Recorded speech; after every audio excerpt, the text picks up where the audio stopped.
गाने सुनते हो आप, या फिल्म देखते हो टीवी पे या मोबाइल में, या बकवाद देखते हैं सुनते हैं किसी चुटकुले वगैरह, घर में एक दुर्घटना घट जाए,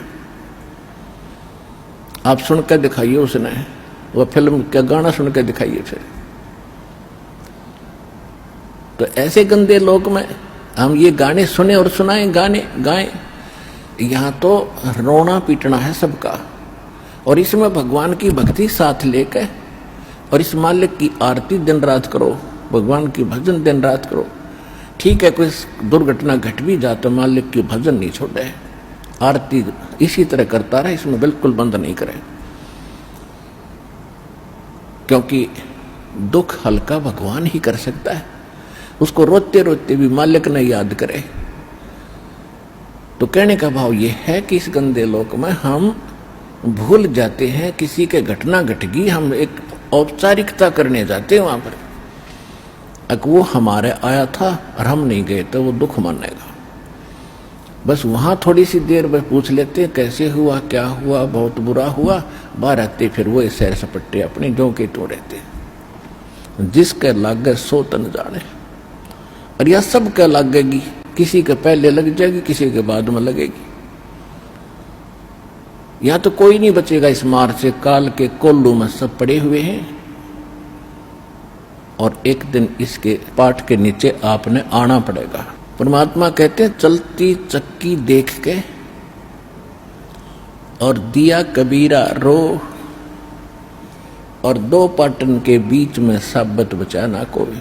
चक्की के बीच में चक्की चल रही है पत्थर की, उसमें कणक डाली जा रही है। कहते दो पाटों के बीच में, इस काल और माया के बीच में आपको पीसा जा रहा है, इसमें साबित कोई नहीं बचेगा। फिर कहते हैं कि किले से लागा रहे ताका नाश न हो। हमने देखा कि हमारी माताएं हाथ से चक्की पीसा करती थी, और उसमें एक किला होता था, किला बीच में एक ऐसे दोनों पाटों के बीच में सेंटर में पाट होते गोल गोल चक्कर पत्थर के, उसमें एक तो डंडा सा लगा होता था उसको घुमाने के लिए, और एक उनके सेंटर में एक सुराख सा होता था, उसमें एक लकड़ की ऐसे गोल सी लंबी लंबी सी एक लगी हुई थी गुटका सा, और उसके चारों तरफ उसके खाली स्थान होता था, उसको किला बोलते थे। अब जो कणक उस किले में पड़ गई वह तो ज्यों की त्यों रहती थी, उस पर उन दोनों पाटों का असर नहीं होता था, और जो उन दो पाटों के बीच में आ गई वह सारी पीस दी जाती थी। तो यहां परमात्मा कहते हैं किले से लागा रहे ताका नाश ना हो।